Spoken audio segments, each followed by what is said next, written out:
Okay, everybody, welcome back to the Ministry Podcast where we Welcome back. practice what we preach. Hello. In today's episode, we are talking relationships. Relationship. Yeah, relationships, different kinds. Three specific kinds, actually. But first, before we get into that, how was your weekend, Sati? Oh man, a whirlwind of momentum, lots of movement, positive changes. I want to say, we talked a little bit about it in the car, but I left that restaurant, and a lot of this negative energy is kind of coming off in very strange ways. And we literally just did an egg cleansing about an hour ago for this guy. And let me tell you, he's got some negative stuff happening around him right now. The magician walks through many a dark corridor, and all of them are lined with knives. So I understand, but I also, I guess some of my visualization protection is also to a fault. You know how I've visualized it myself, so I need to figure out how to refine how I go about it, or at least change it up.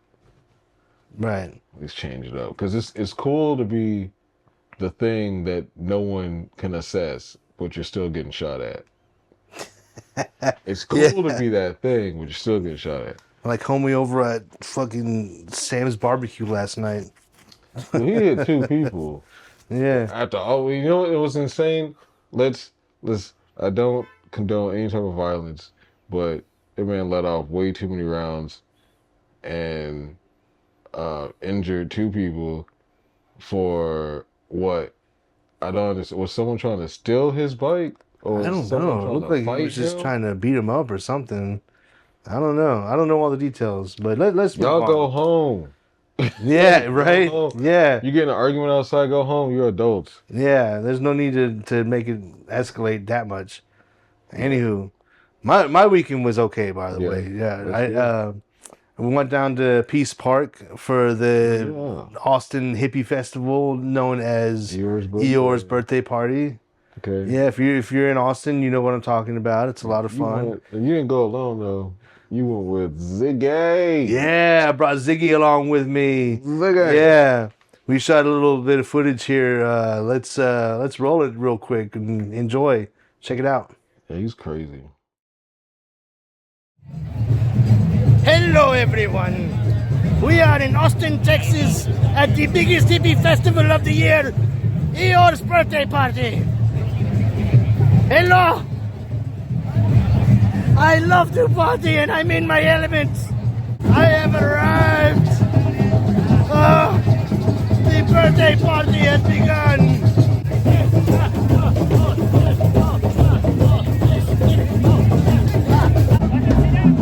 Oh, what do we have here? Yours birthday, buddy. Ah, yes, I see. I'm here for the party. You go enjoy yourself. Right, thank you. But don't eat anybody. I'll try not to. Let's walk around and look at all of the people. Oh, that is the cutest creature I've ever seen in my life. Is this what happens in the park on a normal day? Oh, what's happening here? Oh, I'm so... Didn't anyone tell you to keep your head out of the clouds? Look, folks, look. There's always one.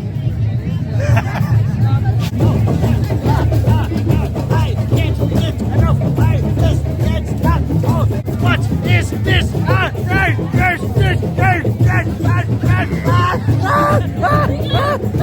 It's like catnip. Yeah, rock and roll.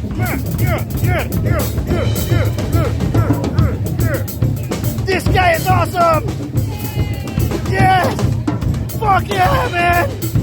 Yeah! Watch as they dance in unison.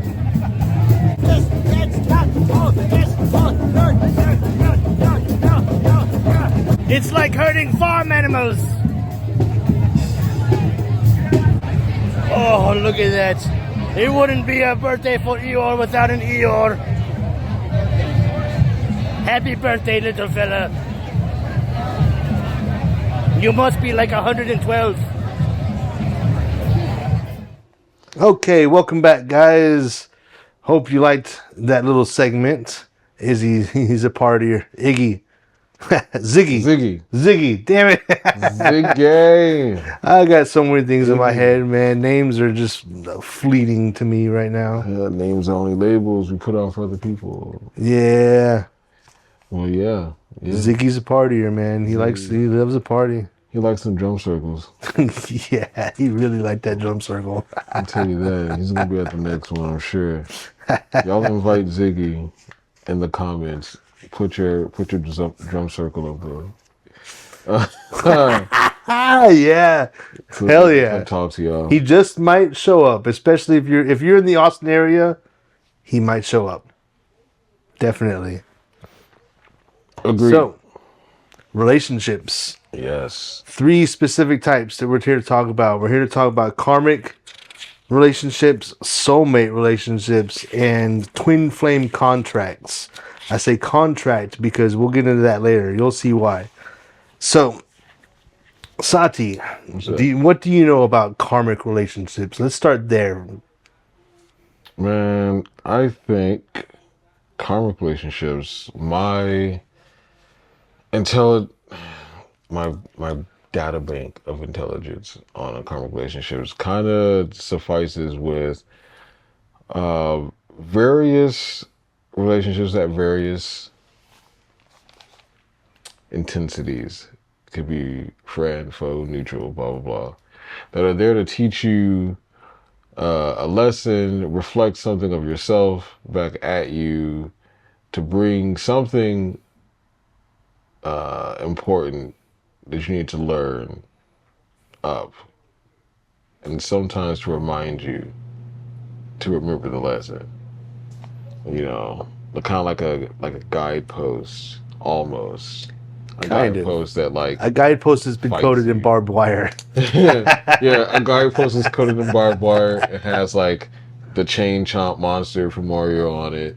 You know, it's when you see it, react accordingly if you understand what's happening. If you don't worry about it. You're gonna figure it out. See, that's the funny thing about karmic relationships. I don't think we ever really understand what's happening within those moments. That's why they're karmic relationships. I don't think we're supposed to. Yeah. But like anything, you can figure something out, which is my belief. Yeah, 100%. So, in my experience, and we've all had karmic relationships one way or another, but a karmic relationship is basically somebody who comes into your life to teach you a lesson about yourself in a way that's very chaotic and in your face, and it's like you said, it could be a friendship, it can be a romantic relationship, it can be anything of that nature, but it's very chaotic, and it's almost like holding a mirror up to your face in a way that forces you to like take a really hard look at who you are, and sometimes you don't learn that lesson, so the universe keeps throwing you the same types of people over and over and over again until you are able to move on from what you need to learn with those relationships. That's why they're karmic, because they keep returning to you over and over and over again until you finally learn the lesson. So when you and don't mind my notes, because I'm learning while we're having this discussion, and I might toss in whatever tidbit floats up from the ether. Please do. I'm learning at the same time, which everyone here should also be learning always. Yeah, 100%. Feel free to take notes if you are inclined to do so. When you say karmic, is that related to karma and dharma? Yeah. In a sense, karmic is it's what you signed up for when you came to this 3D world.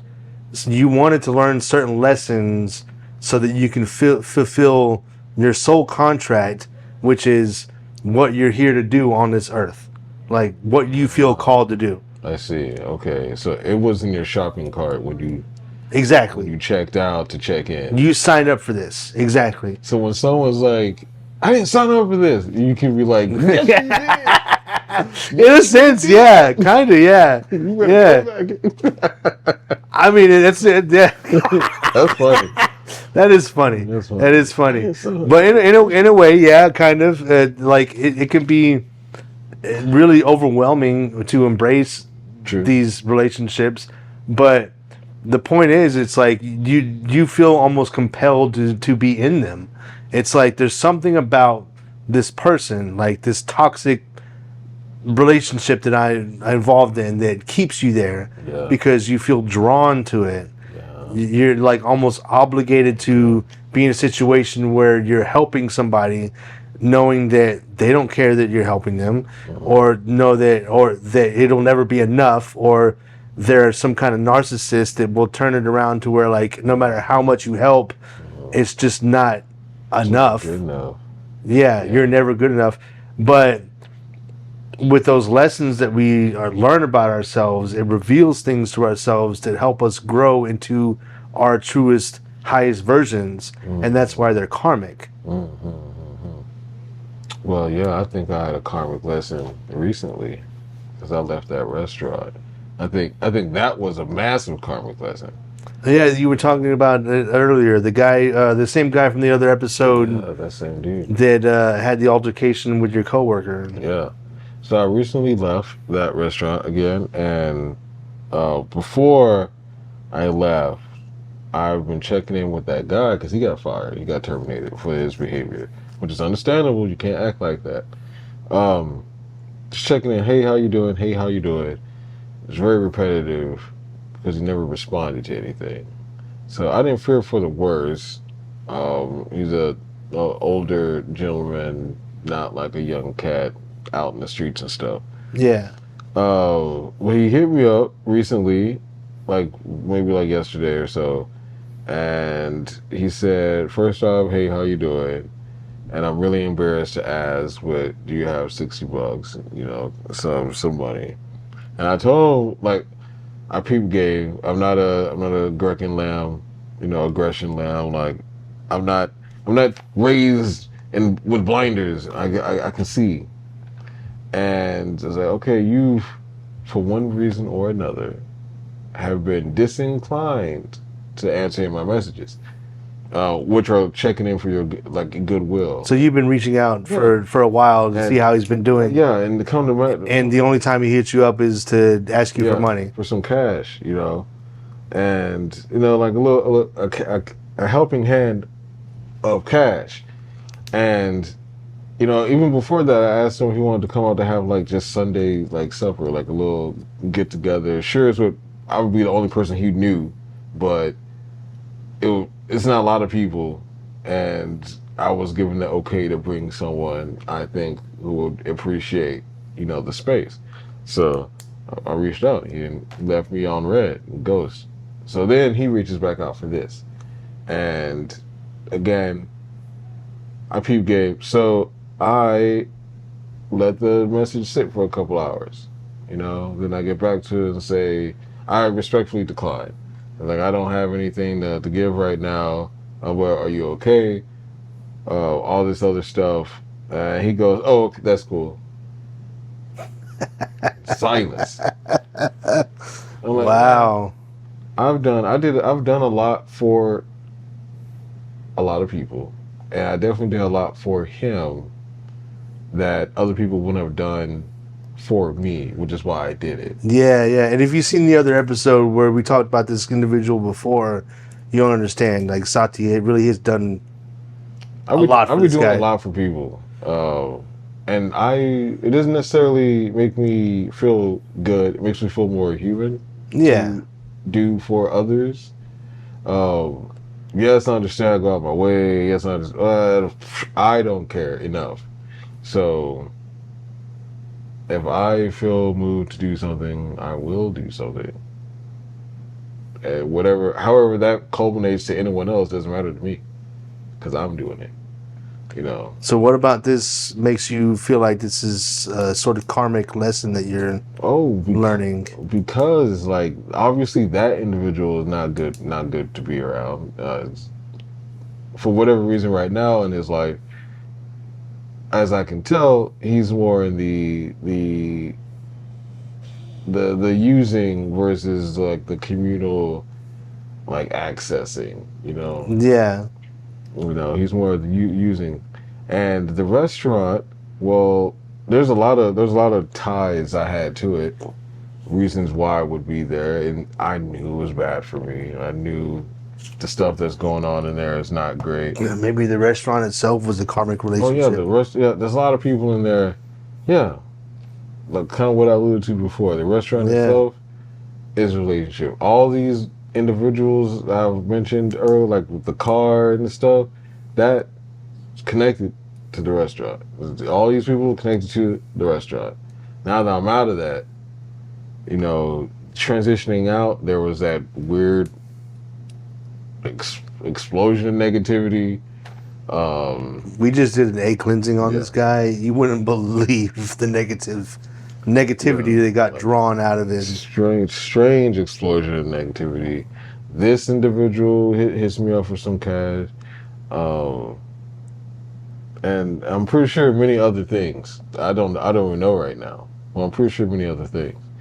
But yeah, I think that the restaurant itself was a karmic relationship. I had to learn something, and what I'm taking from it is not everyone is, of course, not everyone is your friend, but not everyone, even those on your team, is on your team. Discern that, and be discerning.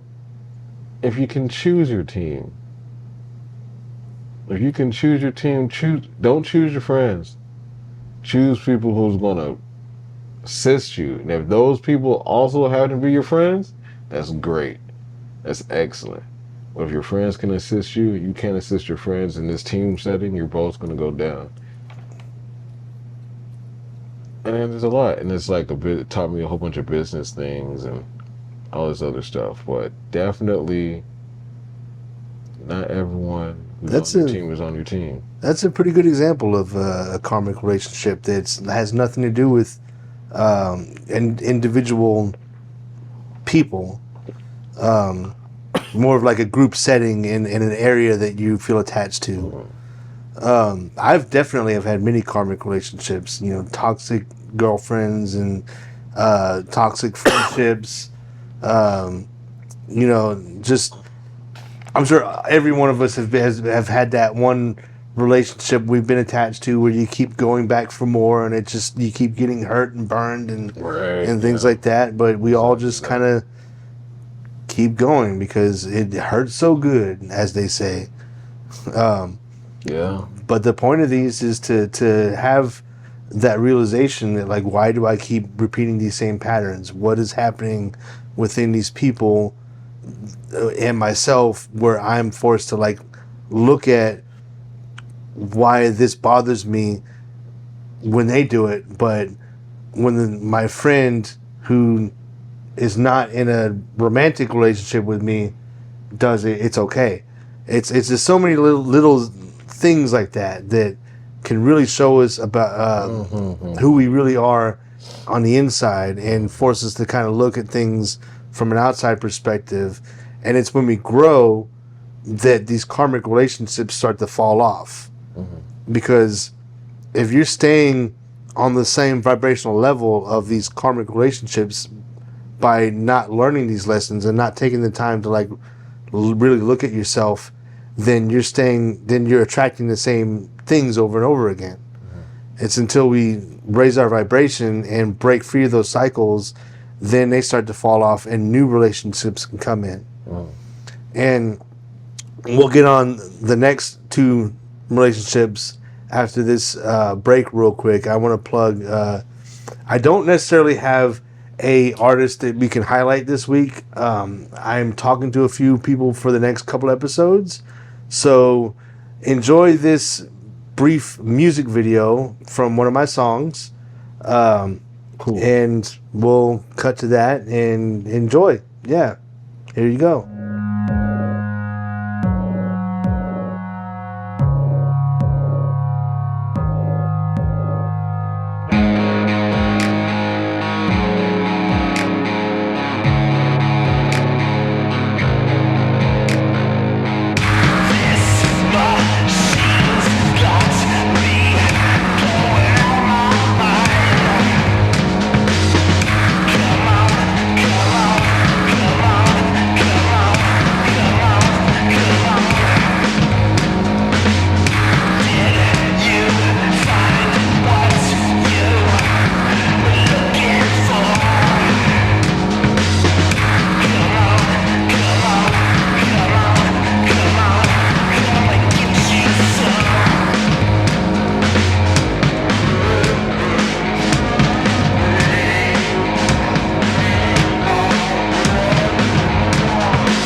we're back. Welcome back. Yes, part 2, relationships. So we were talking about karmic relationships in the beginning.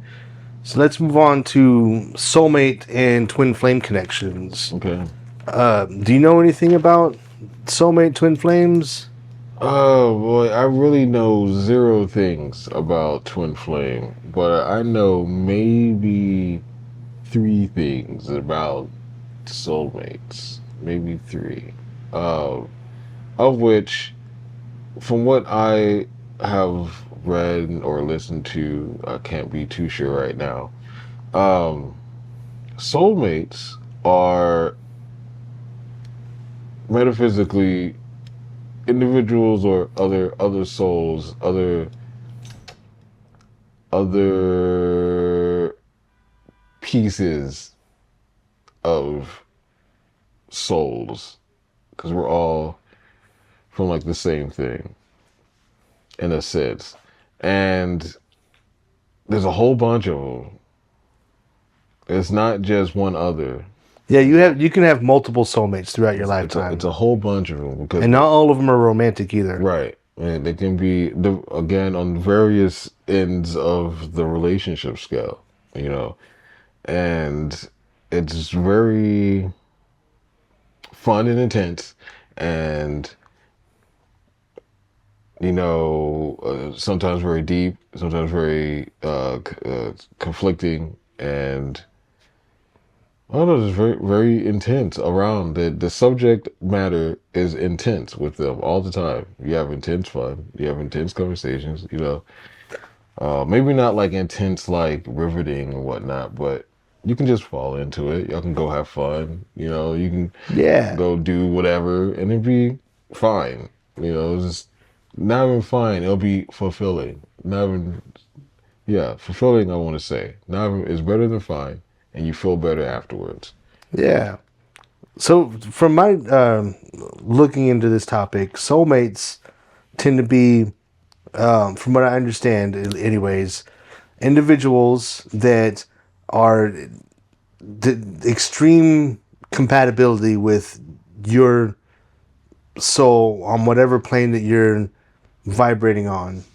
Like whatever level you're at, the soulmate can meet you right there, and it's almost like you guys connect every single dot in a way that allows both of you to just mesh, Like a puzzle piece. yeah. It doesn't necessarily have to be romantic. It can be like a friendship that develops. It's very deep bond that you have with somebody. I'm sure we all have that one friend that I definitely have a couple of, well, really one, I'll admit. There's a friend of mine that I've been friends with for almost 20 years now. And we've had our separations and we come back and we're just best friends again and over the years.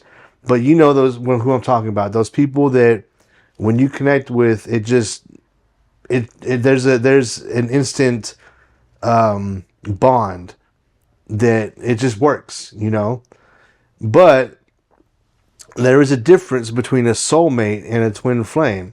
Soulmates, when they come together, they're compatible because they're pretty much vibrating around the same level whenever they meet. So if somebody were to grow and raise their vibration and become like a different person, and the other person in that relationship stays where they're at, you guys can grow apart. Even though you're still friends in the end, and it doesn't have to necessarily end in a bad way, they can end mutually. Just that you guys are recognizing that, like, oh, one of us is growing and the other one's not, and now it doesn't really work anymore. Those are soulmate connections. Twin flame connections are similar to soulmate connections in that there is that extreme compatibility, but more in a sense that the two of you are made from the same part of the source that gives birth to our conscious reality. So that's why it's called twin flame. It's as if one part of reality split and made two individual beings that are meant to come together in multiple lifetimes in multiple ways to fulfill their contract. And that's why I said earlier that twin flame relationships are more contractual than other relationships, because when you meet your twin flame, it's almost like you're getting hit by like a ton of bricks. It's like you're meeting yourself and another human being. And it's like, yeah, the karmic relationships can kind of like mimic that too, in a sense that you're being forced to like see the mirrored version of yourself that triggers you. But the difference is a twin flame will do that and cause you both to sort of like be like, what the fuck, like, is happening? And there are specific things that happen with the journey as well that sync up. And one of the things that I've learned about, it's like when you two meet, there's almost always like an older person and a younger person, and whoever's older tends to be more spiritually inclined, and whoever's younger is still kind of like growing into that version of themselves. And when they meet, the older person recognizes it and says, oh my gosh, there's somebody like that I'm attracted to that's like gets it. But then the younger person is like meeting the older person and says like, oh my gosh, this guy's like way more spiritual and in tune than I am, and it scares me to open that door. So then you have this runner chaser situation. And the runner's like going after the person that's like, oh, they get it, I finally found somebody who like gets me. And the chaser is like the chaser is the one who's like going after him, saying, oh, I get it, like they get it. The runner is like scared to open that door because they're forced to either grow and realize that this person they met is basically a higher version of themselves, or just like not like, basically it's like you're fulfilling a contract with each other. Like we talked about earlier, you know, it's all, you signed up for this, you know. But when you recognize each other, it's so intense that it's like you guys are forced into this separation point. And when you're in this separation from each other, it's like, you know, it's real whenever you both are just, you know that the other person's thinking about you because you can feel their energy. And there's this psychic exchange that happens between you guys. Agreed. And that's where it gets really interesting, because twin flame connections, I've heard stories of people that have had like remote seduction happen, where they just be minding their own business and all of a sudden like their twin flame energy comes in, and you can just tell that they're having spicy time while they're thinking about you, and because like all of a sudden you're getting turned on for no reason, but the only person who's on your mind while that's happening is the other person. It's interesting. That's interesting. Yeah. These nuanced telepathic abilities. Yeah. Yeah. And the whole point, like I said, of a twin flame connection is down. yeah. And the thing I find interesting from what I have seen other people explain that have been on these journeys, is that it's all about growth and fulfilling exactly like what you're here on this planet to do. Like, why are you in this reality? And it's, if you were in pursuit of that, that is when you start to meet these people and they start to come into your life. Because once you embody the level of vibration to where you know you're doing what you're meant to be doing on this earth, that's when these relationships start to attract to you, the soulmate and the twin flame specifically. But there's only one twin flame. There's only one. Yeah, there's only one. Ooh, that's the difference. That's strong. Soulmates, you can have like hundreds, and they all go and grow and move in and out of your life different ways, but they're all compatible with you in some way. Twin flames is like your twin. You only get one twin. And although some of these other relationships can kind of mirror that and mimic that, there's only one twin flame. That's at least from what I've through my own experience, have come to understand, because I've had relationships in the past where I thought were twin flame relationships that didn't go anywhere. It was actually turned out to be very karmic and in nature, and what I thought was a twin flame like was a toxic karmic situation. There was a huge lesson I need to learn. Right. I won't get into details, but it drug on for years. Yeah. Ooh. Let me pull you. My neighbors. Oh, wow. I say poison. That's what I hear. Oh no. My train of thought. Okay. Have you had any experiences with like maybe you know somebody that might be messing with their twin flame or I think I know someone who's messing with their twin flame right now, and it's very nice. It's very like, I guess very cute to see. Yeah, twin flame or soulmate? Twin flame. Yeah. Definitely a twin flame situation. I think. I don't think it's a soulmate situation. I think it's a twin flame situation. I think, but it's very interesting. It's very interesting to watch, and I say only because I don't think either individual that I'm observing is like ridiculously emotionally mature. You know what I'm saying? Yeah. But the stuff that I see that could trigger a thing outside of that relationship. So this is like an inverse to what I said earlier. If something outside a relationship wouldn't trigger anything, but it triggers the inside relationship, there's a problem. But when I'm watching them, something that would trigger it out, like something on the outside, just doesn't happen on the inside. Just like, I understood that you meant this. I understood. Like, yeah, I meant. It's like, yeah, I got it. And it's like easy, moving on.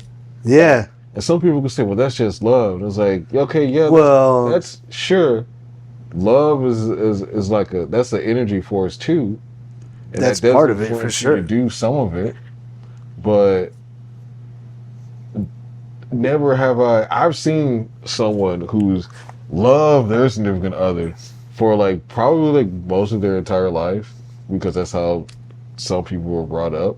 But they still don't have that same level of connection. That ease of just making, of like, yeah, I knew it. Isn't it like... It's like, but you've been doing this for how long? Yeah.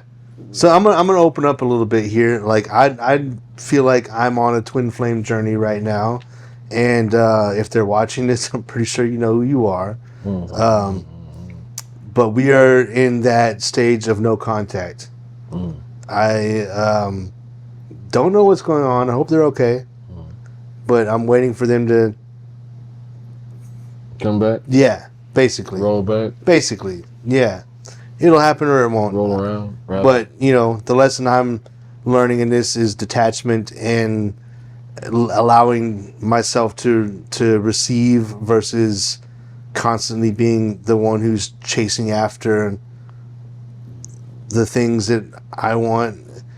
And it's been very interesting, which is why I went down these rabbit holes to learn about these different connections and relationships and what sparked this episode.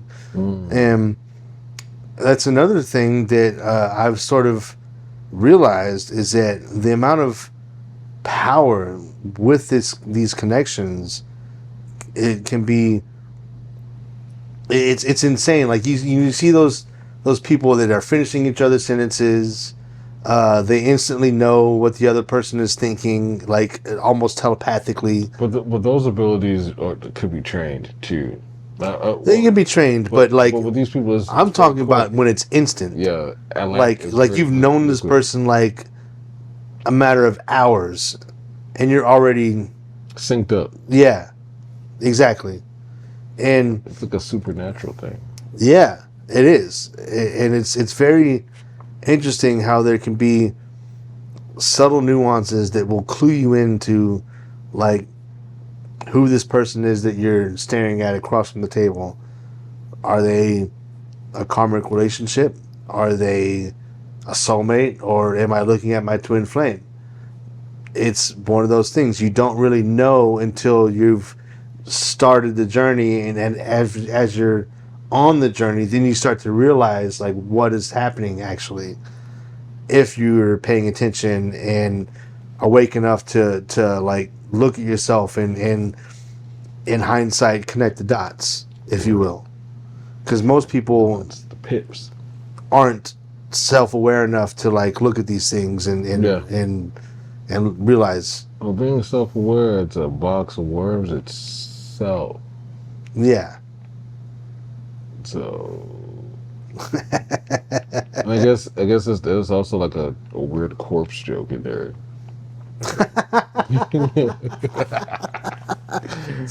Somehow, some way. A box of worms, huh?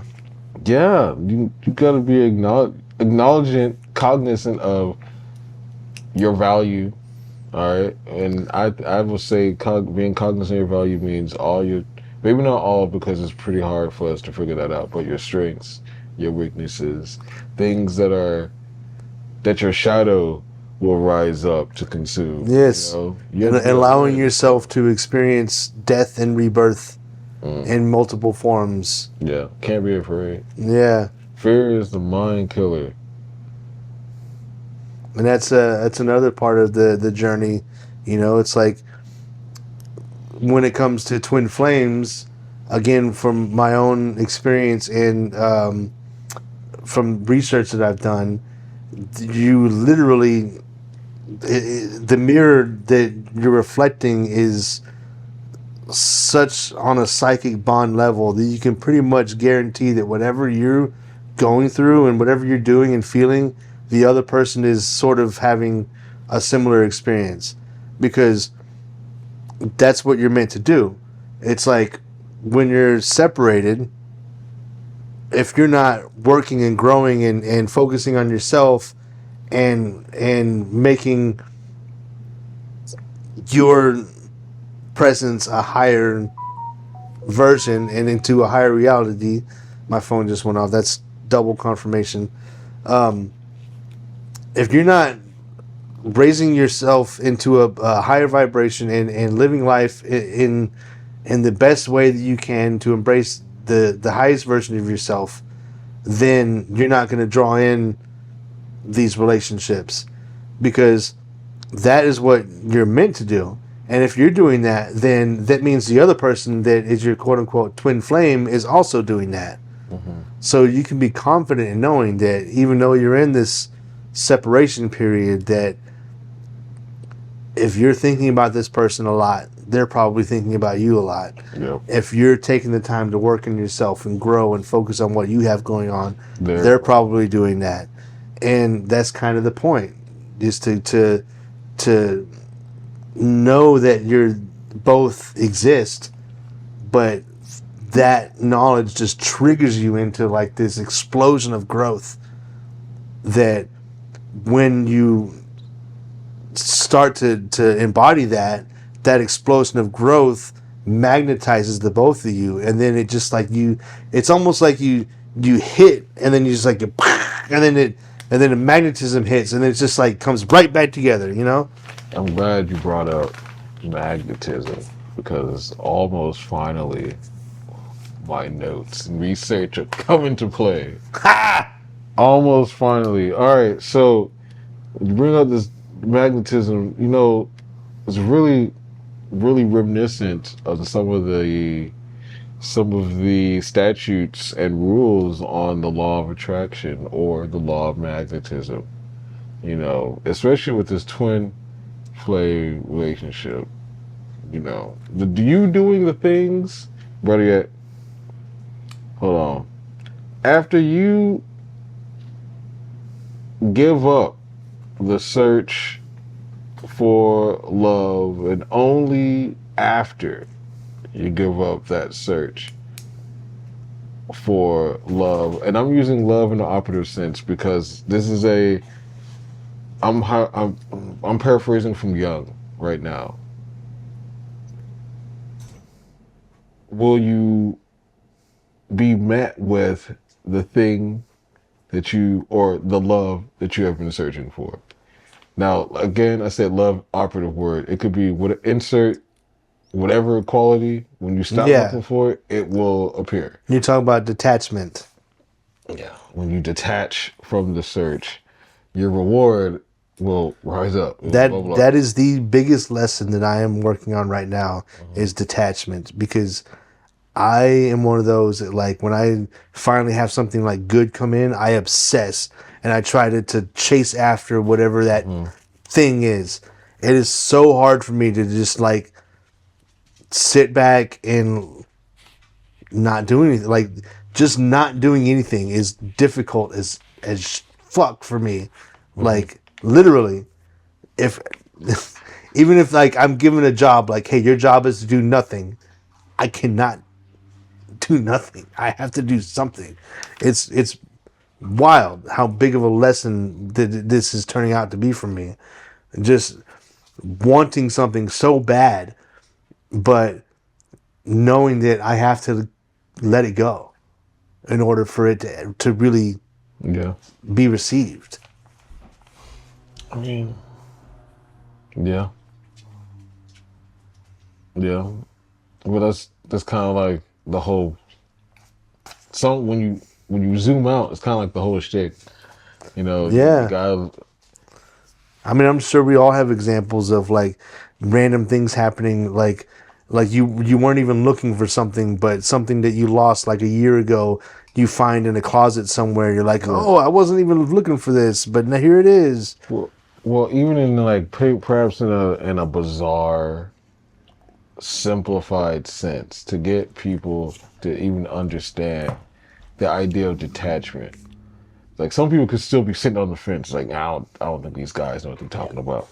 Watch this metaphor analogy. Just like Newton's first law of motion, the object at rest will remain at rest unless acted upon, right?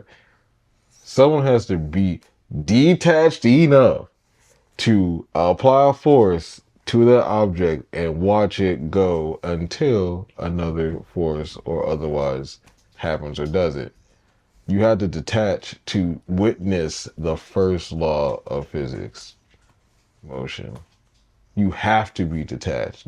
If you're too attached to the object, whatever the object is, you'll never witness it moving at all. They'll never change.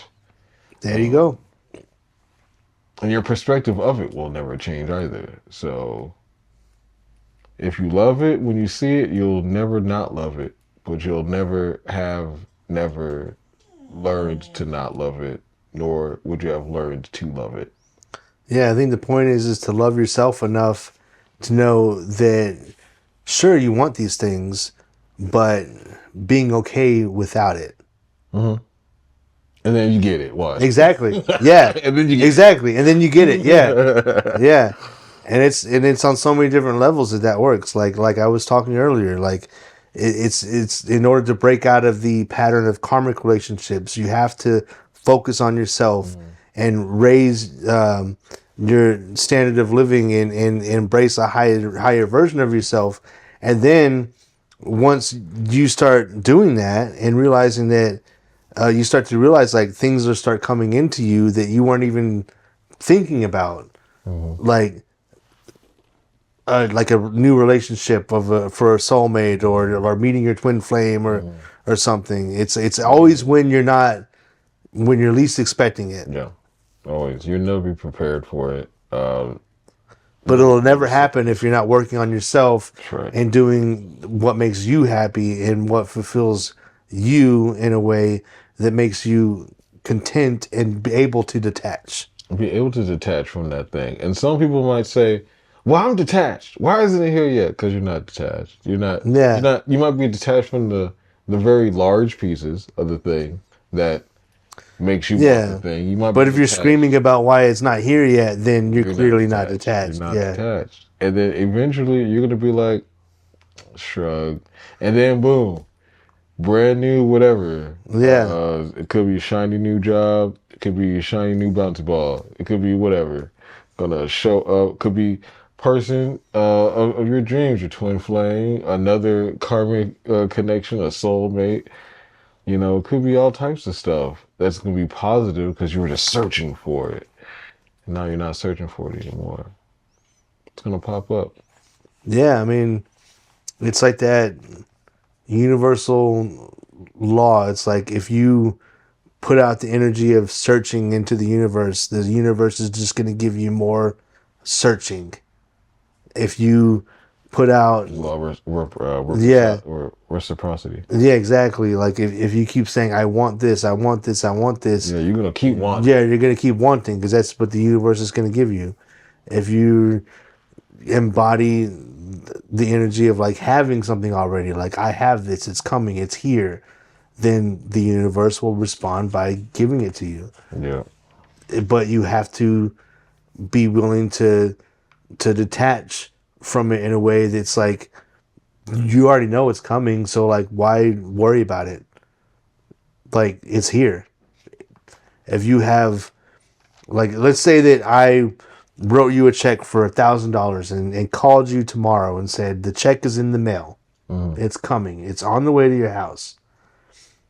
For that week or that few days it takes for the check to get to you, you'll be in that mode of excitement that you're going to receive a check.